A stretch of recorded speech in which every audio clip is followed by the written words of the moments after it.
Bonjour à tous, suite de la vidéo consacrée aux élections du mois de juillet et les nouveaux visages de l'Office du tourisme, le binôme Nathalie Flambert et Yann Chaboissier. La réunion du 28 et puis quelques interrogations que nous vous soumettions et qui a trait à ce qu'on appelle maintenant, en des termes modernes, la gouvernance. Quelques interrogations auxquelles nous allons tenter d'apporter des réponses. Alors, c'est la Comcom qui exerce maintenant la compétence tourisme, d'où notre nouvel office à grande échelle de Bonneval jusqu'à Saint-André. Laurent Houpard et Jacques Arnoux vous diront que nous y étions obligés. J'ai entendu d'autres avis autorisés sur la question et les textes réglementaires sont faits suffisamment d'exceptions pour que naisse la controverse. Quoi qu'il en soit, le turnover au niveau de l'office, au niveau de la direction, n'a pas aidé à la mise en place de la nouvelle structure. Parce que la Haute-Maurienne, Vanoise, c'est compliqué. Il y a 20 ans déjà, quand je m'occupais de la partie commerciale de Valseny, il y avait une myriade d'acteurs, d'hébergements disparates qui faisaient l'intérêt de la destination, mais difficile à commercialiser. Jean-Pierre Jorsin appelait ça le développement autogène. Les choses ont changé depuis. HMV a doublé sa capacité en lit, mais a aussi 2 fois plus de villages de station qu'en 2010. Et donc toujours beaucoup de mouvements à la tête de l'Office du tourisme et pas vraiment d'apprentissage par l'expérience. Je vous ai mis ici rien qu'un exemple, notre politique de promotion d'activité. Début 2000, nous avions opté pour Alberto Bricolo. En fait, on suggérait presque que notre destination était faite de briques et de broc, entendu sous un sens positif. Et c'est vrai qu'il y a des tas de choses à faire ici, comme toutes les choses différentes de la vie. Début 2010, nous avions rangé tout cela sous le vocable exploration. Le pass exploration multi-activité donnait de la cohérence à l'ensemble. Et puis, patatras, le pass activité nouvelle génération, illisible pour quelqu'un qui ne connaît pas nos différentes destinations. Alors je vous en parle pour les activités, mais je pense que c'est tout aussi difficile pour les remontées mécaniques. Vous voyez toutes les difficultés qu'il y a à vendre du forfait Esquimau. Et la même pour l'hébergement. Au doigt mouillé, il doit bien avoir 100 ou 200 opérateurs sur le territoire. Difficile donc pour une famille avec enfants de remplir son panier. Une destination donc difficile mais appréciée et des destinations à taille humaine.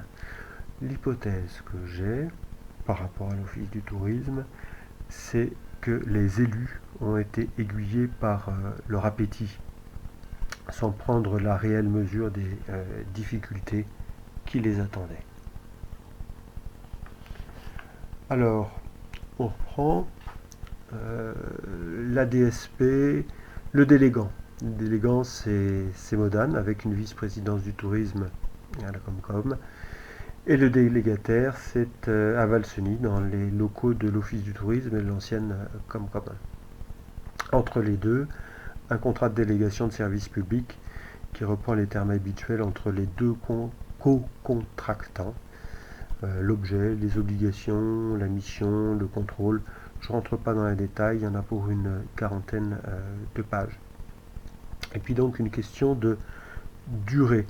Le contrat s'achève dans 2 ans.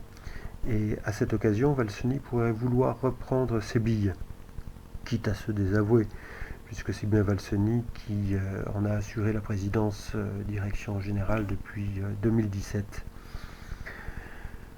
Alors, il y a d'autres enjeux par le simple fait que l'Office du tourisme, c'est le bras armé de la politique touristique locale, avec toutes les implications directes et indirectes, les médias, l'aménagement, l'urbanisme, l'agenda politique notamment. L'audit commandité à l'automne dernier fait état de nombreux dysfonctionnements dans l'office. On peut y lire par exemple il est nécessaire de retrouver de la crédibilité, de renouer les liens, de mieux gérer les retours des socioprofessionnels, d'assurer une meilleure coordination, de favoriser la communication entre le siège et les stations. Donc des préconisations, il y en a. De loin, c'est un peu le bric-à-brac des acronymes. De plus près, ça peut fonctionner. Alors le CSD, le comité stratégique de destination, j'en ai trouvé trace nulle part. Je suppose que c'est un bureau du conseil d'administration. La cellule, la COS, la cellule opérationnelle de station, pour peu qu'il y ait un pilote dans l'avion et puis un dans chaque station. Le CTS, c'est-à-dire le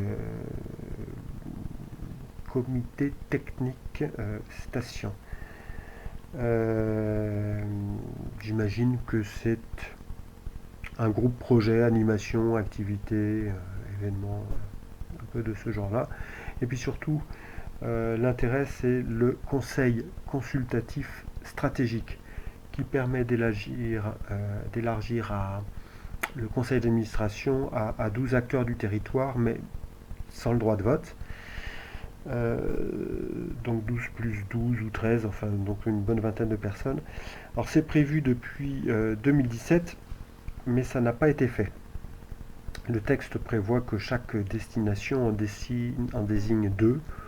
Je propose plutôt de prendre ici la liste de 2010, chaque groupement désignant lui-même son représentant.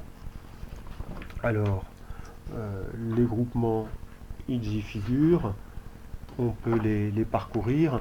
Donc d'abord, les centres de vacances scolaires, car c'est 10% des lits, mais c'est des lits très bien remplis, plus de la moitié de l'année. Les agences immobilières qui ont la main sur le parc, sur une part du parc locatif. Les résidences de tourisme, avec le rôle prépondérant qu'elles ont joué depuis le classement du territoire en zone de revitalisation rurale. Les autres hébergements touristiques, les hôtels, les loueurs de meublés professionnels, les campings. Les domaines skiables, parce qu'ils sont prépondérants. Les écoles de ski au pluriel, pour ne pas avoir ici à trancher. Les commerçants.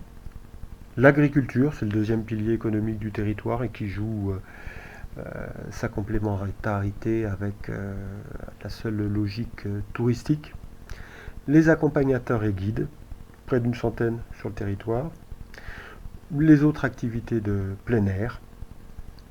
Le parc national de la Vanoise, bien sûr, un incontournable sur notre flanc nord du territoire. Ce qu'on pourrait appeler ensuite, en avant-dernier point, un haut dignitaire de la culture et du patrimoine, parce que sans histoire, il n'y a pas d'avenir.